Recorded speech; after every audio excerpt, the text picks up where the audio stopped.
Trinidad and Tobago is a twin island state.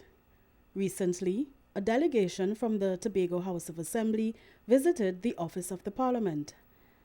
Presiding Officer of the Tobago House of Assembly, Dr. Denise Tsoiafatt-Angus, led the official visit. Also part of this delegation were Clerk of the Assembly, Mrs. Sharon Irvin Comby, and 7 other members of staff that are key to the operations of the Assembly Legislature. A courtesy call was paid to Senator the Honourable Christine Kangaloo, President of the Senate. The visiting presiding officer sat down for an interview with the Parliament channel. What is the purpose of your visit to the office of the Parliament of Trinidad and Tobago? The purpose of the visit to the Parliament, the Tobago delegation from the Assembly Legislature, is a means to strengthening partnerships and also expanding the vision.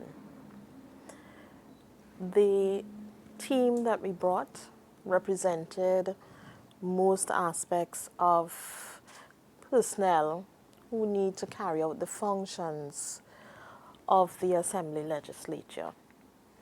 And so we brought the Hansard unit so they can connect and identify with the Hansard unit at Parliament to understand where they are and to see perhaps where we need to go in the future.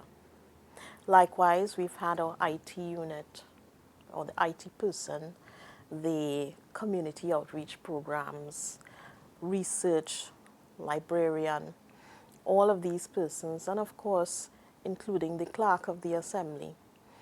And we are here to see the Parliament, to understand where you came from, to where you are now, and of course, where you are headed in the future.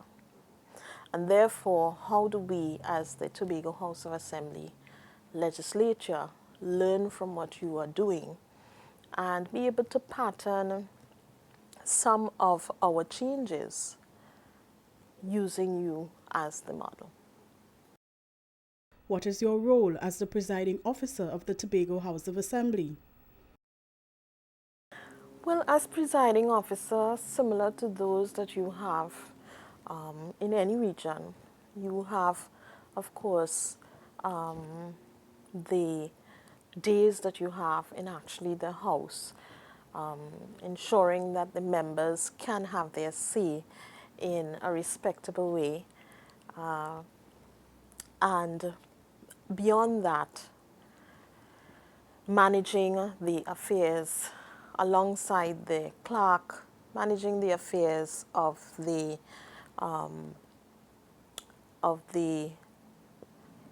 assembly in providing for the members and their constituencies.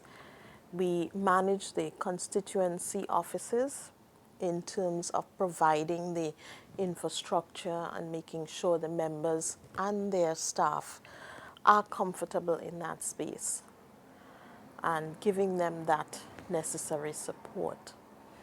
In addition, having a number of outreach programs, including having the students and any other visitor come to the chamber to tour the facilities, to browse the libraries, because we have quite a historic building that we are housed in, and we feel very proud of it, and it's important for Tobagonians and any other visitors to be able to come and see the space, appreciate where we have come from, and where we are now, and understanding the amazing infrastructure of the building that we have there. It was built in, I believe, 1825, and so it's quite an impressive structure that we have. What is the current structure of the Tobago House of Assembly? I think everyone knows that in the last 4 years, previously we did not have an opposition or a minority in the House. And this year, 2017, after the Tobago House of Assembly elections, we have 10 members of the majority, 2 members of the minority, representing the 12 electoral districts.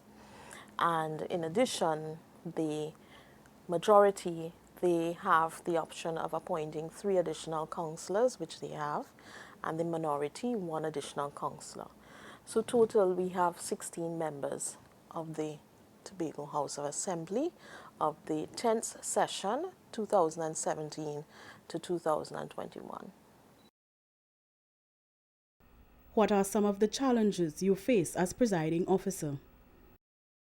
Anytime you are prepared for growth and development, you will have challenges. And I think the House of Assembly at this point has some further development to take place in terms of strengthening the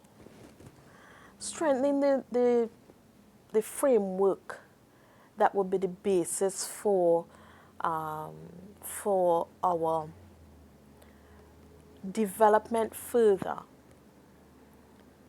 And the Tobagonians are clamoring for greater autonomy. The Tobago Autonomy Bill has been sent to Trinidad.